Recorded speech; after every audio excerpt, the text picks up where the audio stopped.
Hey everyone, and welcome to a grand adventure exploring English literature. It's like a journey through time, from ancient stories to modern tales. We'll see how the English language itself changed over time, but most importantly, we'll connect with people from different times, understanding their thoughts and feelings through their writing. Imagine hearing the echoes of old storytellers or feeling the emotions of poets from long ago. That's the adventure waiting for you in English literature. Our journey goes through different time periods. Each period adds something special to English literature.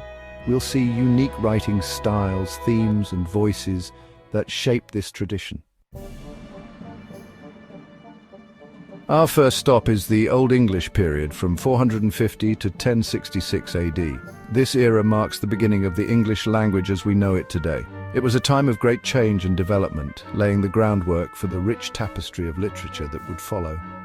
Picture a world of Anglo-Saxon kingdoms where stories were shared out loud and passed down over generations. These tales were not just entertainment, they were a vital part of the culture, preserving history, values, and beliefs. The oral tradition was strong, with bards and storytellers playing a crucial role in society. The language was different then, with sounds we might find strange today. Old English, or Anglo-Saxon, was a Germanic language with a complex system of inflections. It was written using a runic alphabet before the Latin script was adopted. This linguistic evolution is fascinating, showing how language adapts and changes over time.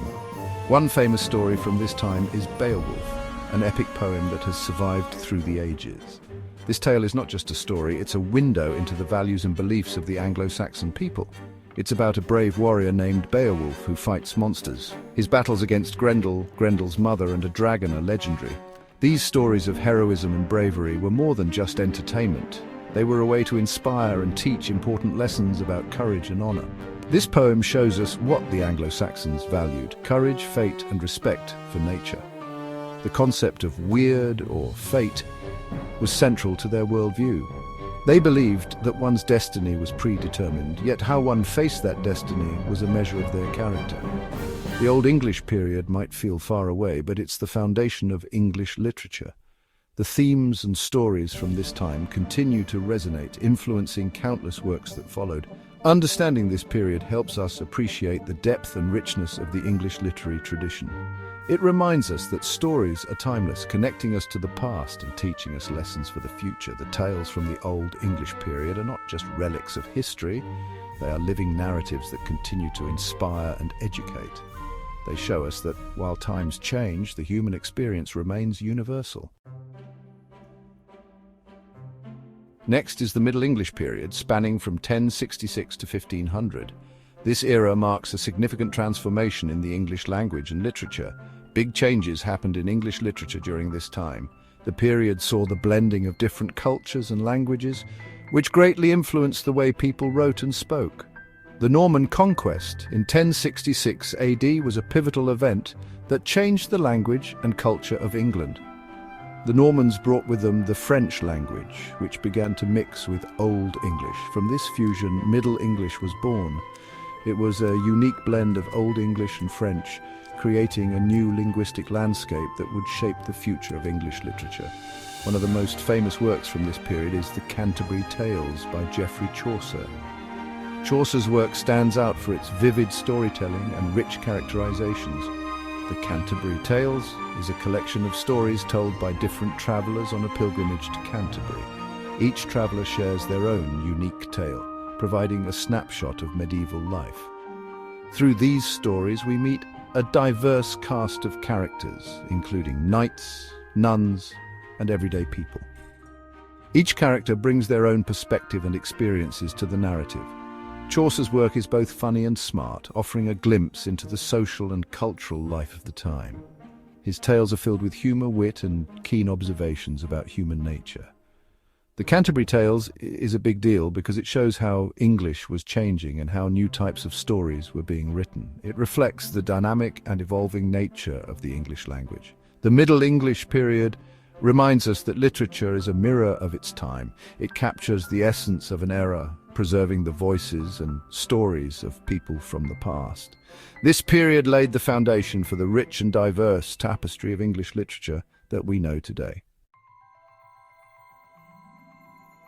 Now we're in the Renaissance, from 1500 to 1660. This was a time of amazing art, literature, and new ideas. The printing press was invented, making books more available. More people learned to read. This is when the great William Shakespeare lived. His plays and are still popular today. Shakespeare's impact is huge. He invented new words and phrases. His work makes us think about all sorts of human emotions. The Renaissance was a time of exploration. English literature found its voice and became known around the world. Our journey continues to the neoclassical period from 1660 to 1798. This era, often referred to as the Age of Enlightenment, was a time when writers and thinkers emphasized the importance of logic, reason, and intellect. It was a period that sought to revive the classical ideals of ancient Greece and Rome, focusing on harmony, clarity, and restraint in literature and the arts. This period was all about logic and reason. Writers and philosophers believed that human beings could achieve great things through rational thought and scientific inquiry. They sought to understand the world through observation and analysis, rather than relying on superstition or religious dogma. Imagine elegant writing, clever satire, and a focus on classic ideas. The literature of this time often featured sharp wit and a keen sense of irony, as writers used their works to critique society and human nature. They drew inspiration from the works of ancient authors like Homer, Virgil, and Horace, seeking to emulate their style and themes. Writers wanted their work to be clear, balanced, and controlled. They believed that literature should adhere to strict rules and conventions, and that it should serve a moral purpose. This emphasis on order and discipline can be seen in the carefully structured poems and essays of the time.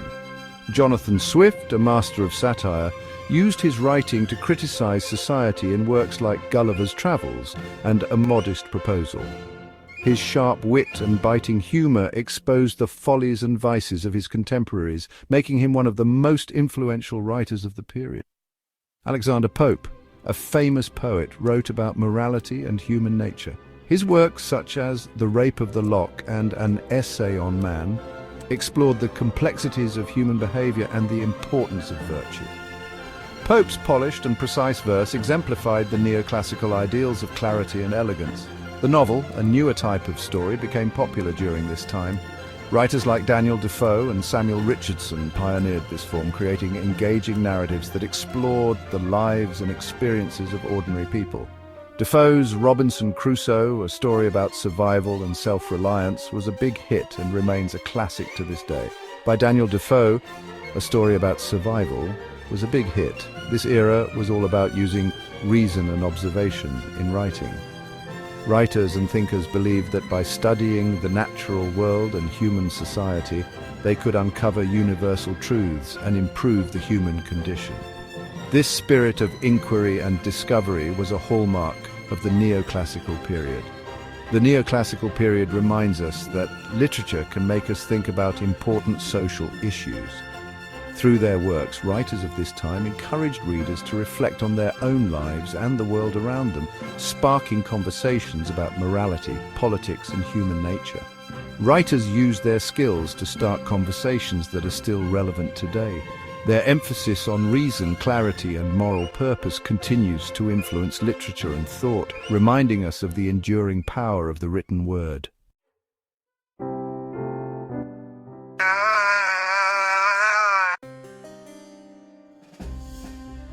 Next up is the Victorian period, from 1837 to 1901. This was a time of big changes, especially for English literature. Novels became super popular. Authors like Charles Dickens, the Bronte sisters, and Thomas Hardy wrote books that are still read today. Victorian literature often talked about social problems, like poverty and the challenges of a changing world. It showed how life was changing during a time of industrial growth. Now we enter the modernist period from 1901 to 1945. Literature took a sharp turn. Writers like James Joyce, Virginia Woolf, and T.S. Eliot broke the rules. They experimented with how stories were told, using stream of consciousness and fragmented structures. This period was all about feeling disillusioned and questioning everything. The world had gone through 2 world wars, which had a big impact on writers. Modernist literature tried to capture the complexities of modern life and what went on inside people's minds. The postmodern period, starting in 1945 and continuing today, takes breaking the rules even further. Postmodern writers like Salman Rushdie, Margaret Atwood, and Don DeLillo blur the lines between what's real and what's made up. They use irony and different perspectives in their writing. This period reflects our world today, diverse and interconnected. Postmodern literature challenges us to think differently and question what we believe. English literature has had a huge impact on the world. From Shakespeare's plays to books written today, it helps us understand ourselves and the world around us. It gives us a glimpse into different cultures, time periods, and human experiences, encouraging us to be empathetic and think critically as we look ahead. The legacy of English literature will continue to inspire readers and writers, reminding us of the power of words to change lives and societies.